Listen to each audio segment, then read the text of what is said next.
Hi there guys, and this video I will show you how to allow access to photos on TikTok.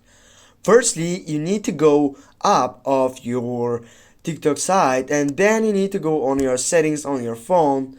Actually, you need to scroll down and get up for applications.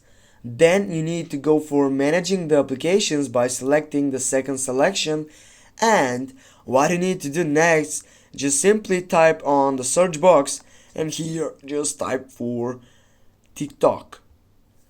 Get up to TikTok and just scroll down and go for permissions by Apple Store.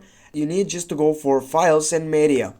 Now also this is so important to get that access all full assessment for photos. If it's on don't allow, that means that you don't have the access to photos on TikTok. Just go for allow access to media only and get back. And with this guys, we have get that allow blue green with access to photos on TikTok. Thanks for watching. Don't forget to hit that like and share the video. See you soon guys.